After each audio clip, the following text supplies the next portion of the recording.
네, 오랜만에 서울에서 공부하다가 방학이 되어 농촌에 돌아온 한 아들이 아버지가 땀을 흘리며 밭을 갈고 있는 모습을 보면서 돕겠다고 나섰습니다. 그러나 익숙하지 않은 쟁기질로 한참을 걸어가다 보니 아버지가 갈아놓은 밭의 고랑은 매우 일정하게 되어 있는 것에 비해 자신이 걷고 있는 이 고랑은 삐뚤빼뚤한 것이죠. 이에 아들이 아버지에게 왜 자신의 고랑은 이렇게 삐뚤빼뚤한 것입니까? 라고 이렇게 물었습니다. 그러자 이제 아버지는 이렇게 대답한 것입니다. 처음 보습질을 할 때에는 앞에 목표를 세우고 그것을 쳐다보면서 나가야 된다. 이렇게 대답한 것이죠.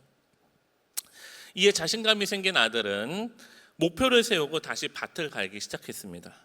그런데 이번에도 마찬가지로 자신이 이 보습질을 하는, 쟁기질을 하는 그 길은 또 빼뚤빼뚤한 것이에요.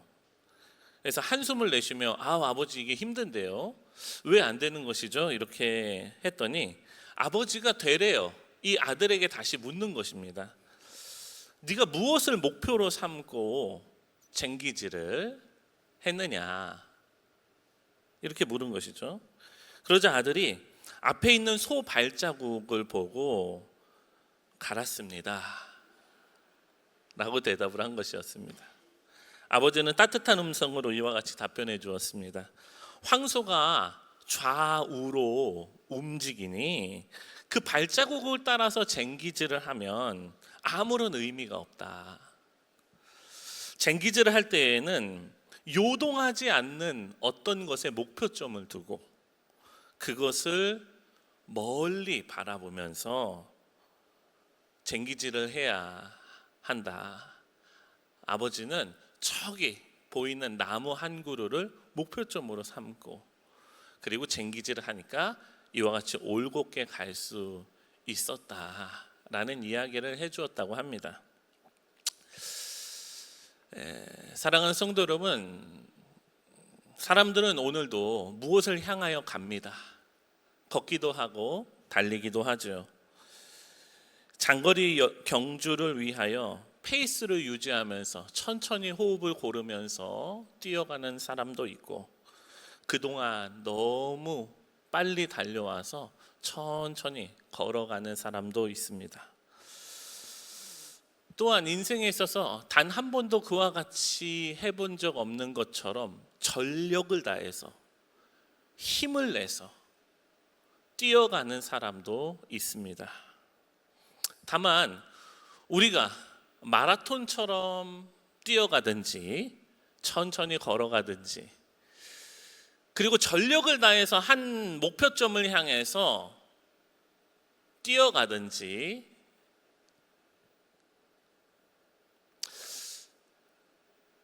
우리가 그렇게 앞을 향하여서 가는 것보다 더 중요한 것은 무엇인가? 그것은 우리가 올바로 가고 있는가? 다시 말해 속도보다 방향을 잘 정하고 가고 있는가가 우리 인생에 있어서 매우 중요한 내용 중에 하나라고 할 것입니다. 오늘 우리가 읽은 이 빌립보서 3장 말씀을 이해하는 데는 중요한 키워드가 하나가 있습니다. 바로 반율법주의라고 하는 말인데요. 이 빌립보 교회를 향해서 사도 바울이 이제 편지를 할 때 빌립보 교회의 상황에서 학자들의 여러 가지 견해에 따라 다르지만 두 종류의 부류의 사람들이 있었다라고 보는 견해가 많습니다. 한쪽은요, 이제 율법주의자들이고 다른 한쪽은 반율법주의자들이에요. 이쪽이 뭐라고요? 생소하시죠? 그리고 이쪽은요? 그렇습니다. 그럼 율법주의는 뭐냐? 내가 하나님의 율법의 말씀을 온전히 다 지켰기 때문에 하나님 앞에 구원을 받을 수 있을 거야 라고 믿었던 유대인들입니다. 여러분들도 기억하실 거예요. 예수님께 나와서 제가 어려서부터 하나님의 율법의 말씀을 잘 지켰습니다 라고 얘기했던 한 청년, 그 청년이 가지고 있었던 생각, 내가 하나님의 율법의 말씀을 잘 지켰으니 하나님이 나를 구원하실 것이다 라고 믿었던 사람들이 어떤 사람들이라고요? 율법주의. 그리고 반율법주의는 뭐냐면 예수님을 내가 다 믿고 예수님께서 나를 위해서 대신하여 십자가에서 죽어주심으로 인해 내가 의롭다 하심을 얻었으니 이제 내 영혼은 구원받았으니 앞으로 내가 어떠한 죄를 지어도 하나님 앞에 천국 들어가는 데 있어서 방해를 받지 않을 것이고 나의 구원은 이미 예수님의 십자가로 인하여 완성되고 끝났다 라고 생각하는 사람들이었습니다. 예수 그리스도로 인하여 우리의 모든 죄사함을 받고 구원을 받았다면 우리의 모든 삶에 있어서 이후에 지은 모든 죄는 나에게 대해서 그 어떠한 영향도 주지 못하고 천국 들어가는 데 있어서 그 어떤 장애가 되지 않고 나는 천국으로 결국에는 들어가게 될 것이다. 할렐루야. 이게 옳은 말입니까? 옳은 말입니다. 여러분, 옳은 말이에요. 여러분, 옳은 말입니다. 예수님을 믿고 우리가 죄사함을 받아서 과거와 현재와 미래에 있는 모든 죄를 한 번에 씻음을 받았습니다. 아멘. 그러므로 우리가 예수님을 믿고 나서 죄를 지은 것도 우리 구주 예수 그리스도의 십자가로 인해서 단번에 사함을 받았기 때문에 그 어떤 영향도 주지 않습니다. 천국 들어가는 데 있어서는 그 어떤 영향도 주지 않습니다. 저 이단 아니에요.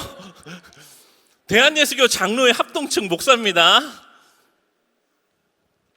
그런데요, 문제는 뭐냐면 이러한 반율법주의는 뭐냐면 이와 같은 구원의 교리만 믿으면 우리는 이미 천국에 들어가게 되었으니 육체로 하는 모든 것은 하나님이 전혀 간섭하지 않으신다라고 주장하면서 오히려 예수님을 믿기 전보다 죄에 대한 두려움이나 죄를 미워함이 없이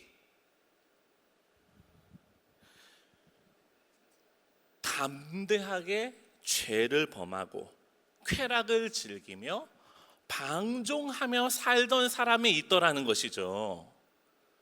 무슨 뜻인지 아시겠어요? 예수님을 믿고 구속함을 받아서 내가 천국에 들어가게 되었다라고 하는 것을 믿는 믿음으로 사는데, 그럼 하나님의 씨, 거룩이라고 하는 성령님이라고 하는 분이 우리 안에 들어오셔서 이제 하나님의 자녀답게 거룩을 추구하며 하나님의 나라를 위하여 살아가야 하는데도 불구하고 이제 나는 천국 가게 되었으니 내 마음대로 내 멋대로 내가 하고 싶은 대로 해도 천국 간다 못 간다? 간다라고 생각하면서 자신의 인생을 그리스도와 상관없이 사는 사람들이 있었다는 거예요.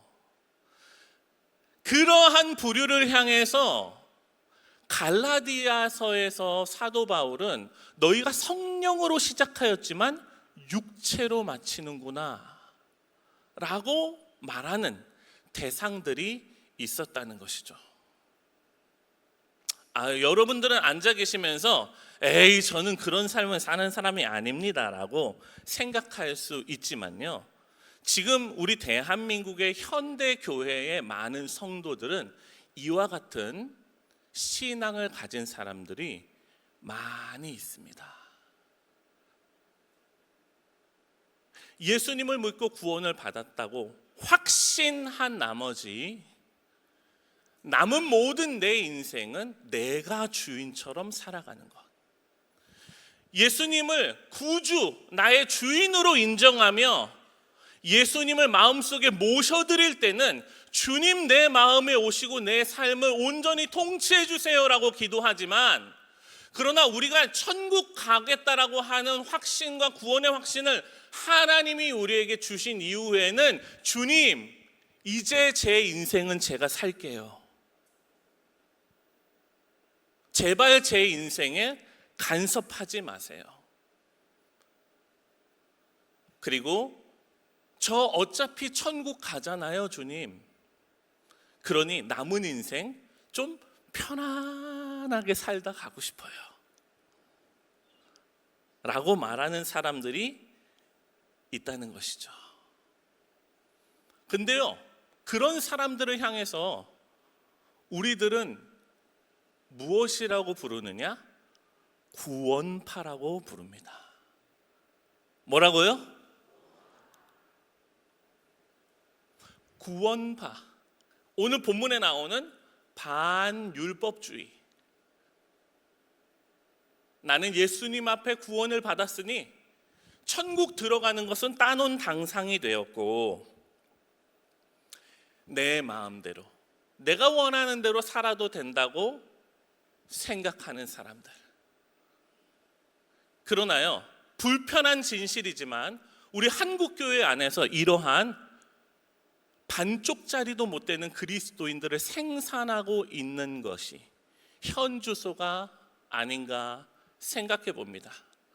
단 5분짜리 복음을 설명하면서 당신은 죄인입니다. 예수님 믿죠? 마음속에 모셔드렸죠? 이제 천국 갑니다. 할렐루야! 라고 얘기하지만 그 이후에 우리가 하나님의 자녀로서 죄를 얼마나 미워하면서 세상과 싸워나가면서 전투하면서 믿음을 지키기 위해서 굳건하게 하나님의 기쁨이 되는 인생을 살기 위해서 열심히 노력하며 살아야 하는지는 그 누구도 가르쳐 주질 않아요.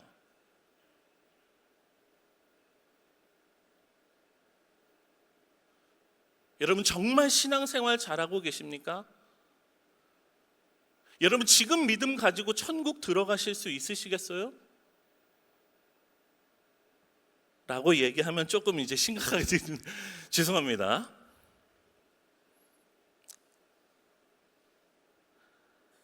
이와 같이 예수님을 믿고 주님 앞에 천국에 대한 확신은 있다고 하지만 내 남은 삶은 내 멋대로 살고 쾌락과 방종과 이 세상과 이 세상의 모든 즐거운 것들만 따르며 살아가는 사람들을 향해서 사도 바울이 무엇이라고 얘기합니까? 18절에서 19절입니다.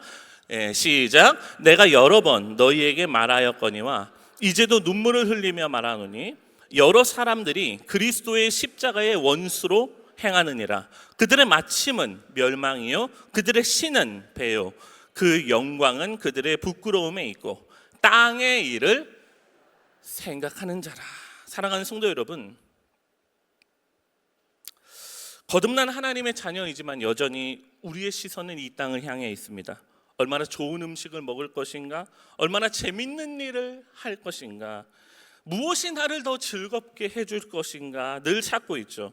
하나님께서 우리에게 베푸신 크신 뜻, 그리고 우리를 구원하신 크신 하나님의 영원하신 뜻에는 관심이 없을 뿐 아니라 그 뜻을 생각하고 싶어 하지도 않습니다. 거룩을 힘쓰지 않습니다. 나를 쳐서 그리스도의 법에 복종하려고 하지 않아요. 훈련받기를 주저합니다. 잘하기를 사모하지 않습니다. 관심이 없습니다. 그것보다 이 세상의 것들이 더 중요하다고 생각을 합니다. 이러한 빌립보 교회 안에 있었던 소수의 반율법주의자들을 곧 자신들은 더 이상 무엇을 할 것이 없다고 주장하면서 무기력과 나태와 방종에 빠져 있는 자들에게 사도 바울은 오늘 자신을 경주자, 곧 달리는 사람으로 비유하면서 이와 같이 말하고 있습니다. 우리 12절 말씀을 한번 읽습니다. 12절입니다. 시작. 내가 이미 얻었다 함도 아니요 온전히 이루었다 함도 아니라 오직 내가 그리스도 예수께 잡힌 바 된 그것을 잡으려고 달려가노라. 사도 바울이 뭐라고 하고 있어요? 내가 이미 얻었다 함도 아니요. 그럼 사도 바울은 구원에 확신이 없었다는 뜻인가요? 그렇지 않습니다. 예수 그리스도를 믿고 그분의 은혜로 십자가의 은혜로 힘입어 죄사함의 확신은 있지만 그러나 하나님께서 나에게 맡겨주신 사명과 내가 하나님의 자녀로서 살아가는 그 온전해진 모습을 내가 이미 이루어졌다라고 생각하지 않고 부단히 나를 노력하고 쳐서 하나님의 자녀로서 주님의 기쁨이 되는 인생을 살기 위하여 나는 지금도 여전히 달려간다라고 이야기하고 있는 것입니다. 이러한 사도 바울의 고백은 우리 그리스도인들의 구원의 완성은 예수 그리스도를 믿는 순간이 아니라, 다시 한번 얘기할게요. 우리 예수 그리스도를 믿는 성도들의 구원의 완성은 예수님을 믿어서 천국에 대한 확신을 갖게 되는 그 순간이 아니라 그분을 따라 경주하며 하나님께서 우리에게 원하시는 곳까지 이르시는 그 목표점을 향해서 부단히 우리 자신을 주님께 드려야 하는 것이 우리에게 맡겨진 삶이라고 하는 것입니다. 예수님을 우리의 주인으로 모시는 순간 우리는 구원이 시작된 것일 뿐, 그 이후로 우리는 경주자와 같이 우리에게 맡겨준 각각의 삶의 레이스를 뛰는 러너들이 되어야 한다는 것이에요. 우리에게는 만족이란 있을 수 없습니다. 성령께서 그저 우리를 통치하시는 대로 우리가 하나님이 기뻐하시는 곳까지 나아가고 훈련하고 성장하며 하나님이 우리에게 기뻐하시는, 그리고 우리의 삶이 하나님의 기쁨이 되는 인생까지 우리는 계속적으로 달려가야만 한다는 것입니다. 그런데요, 사람들에게 발견되는 모순이 하나 있습니다. 그것은 사람은 누구나 이 세상의 환경이나 이 세상의 물질 혹은 업적이나 내세우는 것에 있어서는 언제나 자신보다 더 높은 사람과 자신이 비교되기를 원합니다. 그러나 신앙적인 면에서는 언제나 자신보다 더 못한 사람과 자신을 비교하며 안주한다는 것이에요. 교회에 특별한 절기만 나오는 사람들이 있는데 한 달에 2번 정도 나오면 나는 하나님 앞에서 정말 신앙 좋은 사람 아니야? 할렐루야. 큐티가 뭔지는 모르겠지만 그래도 나는 셀 라이프는 꼬박꼬박 사는 사람이야. 큐티 안 하는 사람보다 내가 낫지 않아? 다른 사람들은 양육반 하지도 않는데 나는 2번이나 했어. 내가 하나님께 더 기쁨이 되는 인생이 아니야? 이와 같은 말로 현재 자신의 신앙을 안주한다는 것이죠. 우리의 신앙도 우리보다 훨씬 더 나은 사람을 바라보면서 그래, 내가 저분 정도까지만 해도 올라갔으면 좋겠다라고 하는 욕심과 욕망을 가지고 하는 것이 우리의 신앙에도 유익함에도 불구하고 우리는 안주하거나 멈춰 있거나 후퇴하는 곳으로 나가는 모습은 아닌가. 오늘 본문 사도 바울이 안주하지 않고 숨을 고르지도 않은 채 턱밑같이 차오르는 숨을 누르고 누르며 계속적으로 바울은 달려간다라고 말하고 있습니다. 그러면 그가 정말로 목표점을 삼고 도달하고 싶었었던 그 마지막 목표점은 무엇이었을까요?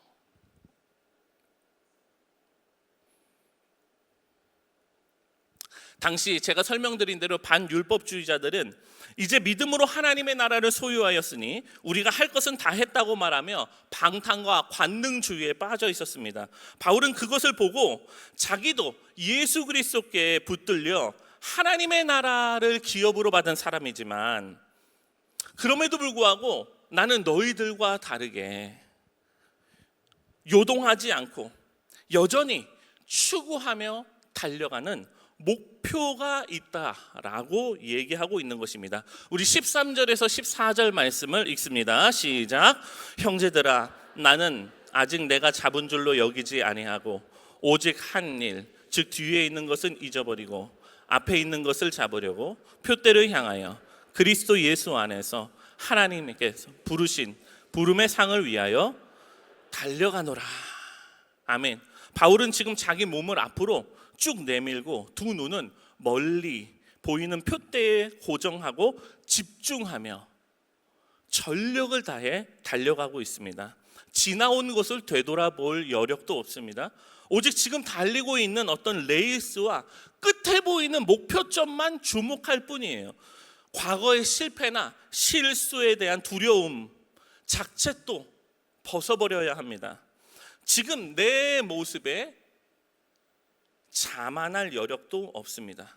모든 것을 버리고 죽을 힘을 다해서 달리고 있습니다. 그 목표, 그 표대, 그것이 무엇입니까? 우리도 함께 이 본문을 메시지 성경을 통해서 교훈을 한번 얻어보려고 하는데요. 메시지 성경에는 이렇게 나와 있습니다. 친구 여러분, 내 말을 오해하지 마십시오. 나는 결코 나 자신을 이 모든 일의 전문가라고 생각하지 않습니다. 나는 하나님께서 우리를 손짓하여 부르시는 그 목표, 곧 예수만을 바라볼 뿐입니다. 나는 달려갈 뿐 되돌아가지 않겠습니다. 오직 사도 바울은 그리스도의 형상, 다른 사도 바울의 고백에 비하면 우리가 그리스도의 장성한 분량에 이르기까지 성장해야 했던 그 그리스도의 장성한 분량이라고 이야기했던 그 예수 그리스도의 형상, 그리고 부단히 그분을 닮고 그분의 삶을 살아내는 것을 위하여 끊임없이 달리고 있는 바울의 모습이 오늘 본문 가운데 나타나고 있는 것이죠.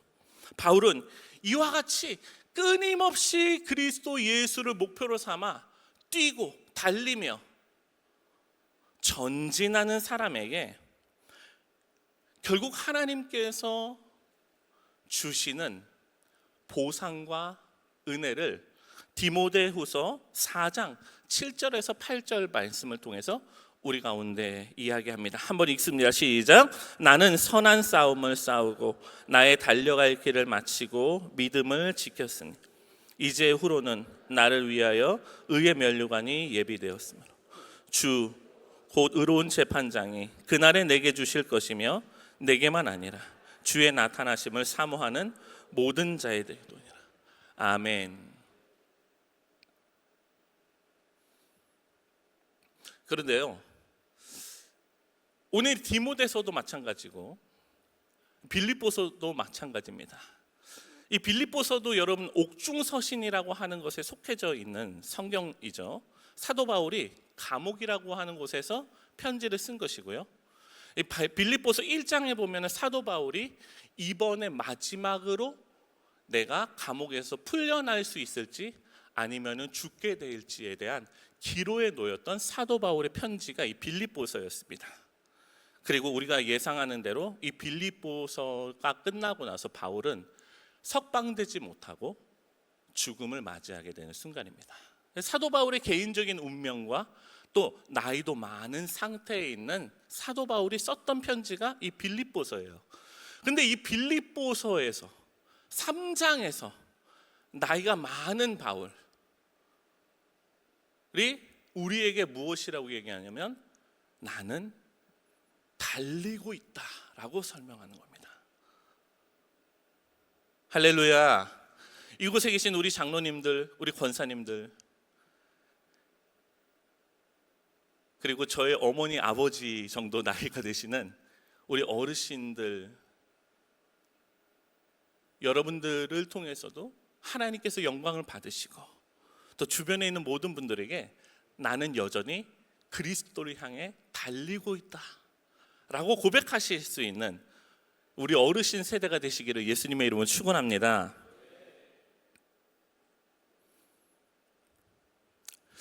우리가 방금 전에 읽었던 디모데후서 4장에 있는 의의 면류관, 그런데 우리가 이 의의 면류관이라고 하는 단어를 생각했을 때 생각되어지는 몇 가지의 그림이 있습니다만, 이 과거의 올림픽에서 육상 경기나 전차 경주에서 승리한 사람이 있었을 때는 그 사회자가 앞에다가 이제 데려다 놓고 이 승리자의 이름과 함께 그의 아버지의 이름과 그의 고향을 함께 만방에 선포했다고 합니다. 다시 말해 이 선수의 승리는 비단 그의 영광뿐 아니라 그의 부모 그리고 그의 고향의 자랑이 되는 것입니다. 여기는 이제 서울대학교가 가까이 있는데요. 우리도 이제 과거에 서울대학교에 입학한 사람이 있으면은 들어가는 동네 입구에다가 현수막 딱 걸고 축 군산의 아들 정정원 딱 이래가지고 서울대 입성 딱 이렇게 해가지고 하잖아요. 그런 것처럼 그때 당시에 경주에 승리를 하게 되면은 그 사람의 아버지와 가족들의 이름과 그 사람의 고향을 칭송하면서 칭찬을 했었던 풍습이 있었다고 합니다. 이러한 관점으로 사도 바울은 이와 같은 의의 면류관을 얻기를 원하며 멈추지 않고 달려가는 이유 또한 바울의 이름이 불려지는 것도 중요하지만 이것으로 그리스도의 이름이 이 땅에 선포되어지고 높여지기를 간절히 원했지 않았을까라는 생각이 듭니다. 그러므로 부단히 경주하고 노력하여 그리스도를 목표점으로 삼아 뛰어갈 때 결국엔 마지막에 종착점에 다다랐을 때 나를 통해 많은 사람들이 그리스도의 영광을 보게 되는 그 순간을 기억하며 바울은 끊임없이 뛰어가고 있는 것입니다. 여기서 우리가 한번 생각해 볼 것은 우리를 구원하신 예수 그리스도입니다. 그분은 십자가를 통해서 수많은 영혼들이 구원받게 될 것을 머릿속에 꿈꾸시면서 자신에게 당한 십자가의 고통을 개의치 아니하시고 그것을 이루심으로써 하나님 아버지께는 영광이며 많은 죄인들이 거듭나 영원한 하나님의 자녀가 되는 것을 목표점으로 삼으시고 그것을 위하여 그리스도께서는 자신의 온 몸을 헌신하시며 드렸다는 것도 우리가 생각해 볼 때 그런 예수 그리스도를 바라보면서 사도 바울은 나 같은 것이 죄인 중에 괴수 같은 나 같은 것이 뭐 내세울 것이 있을까? 그저 내 인생은 하나님께 붙들린 바 되었으니 끝까지 복음을 전하며 예수만을 위하여 살겠다라고 하는 결심을 하지 않았을까? 그리고 그 바울은 자신의 결심한 대로 끝까지 믿음의 경주를 놓지 않고 뛰고 있는 모습이 오늘 이 본문 가운데 나와 있는 것입니다. 사랑하는 성도 여러분, 사람은 하나님의 창조로부터 목표를 지향하며 살도록 만들어졌습니다. 그 어떤 사람도 자신의 삶의 모든 욕망과 목표가 없이 살아가는 사람은 많지 않습니다. 그러나 그러한 목표점이 무엇이냐에 따라서 우리 인생은 천차만별이죠. 가장 고상한 삶을 살기도 하고 가장 초라하고 남루한 인생을 살기도 합니다. 어디에 우리 마음을 두느냐, 어디에 우리 인생의 목표점을 두느냐는 그만큼 우리의 삶에 있어서 사공의 키와 같다 할 수 있습니다. 우리의 목표를 우리 주가 되신 예수 그리스도께 고정할 때 우리는 이 땅 가운데 가장 가치 있는 삶을 살게 되리라 믿습니다. 우리의 목표와 그리스도가 하나가 될 때 우리의 삶은 하나님께서 디자인하신 가장 건강한 삶이 될 것이고 그리고 우리의 삶은 그리스도의 이름을 만방에 선포하는 인생이 되리라 확신합니다. 할렐루야. 제가 왜 이렇게까지 이야기했냐? 하반기 영적 성장 과정이 시작됩니다. 이번 하반기에도 표대를 향하여 그리스도 예수 안에서 부름의 상을 위하여 달려가시는 여러분 모두가 되시기를 예수님의 이름으로 축원합니다.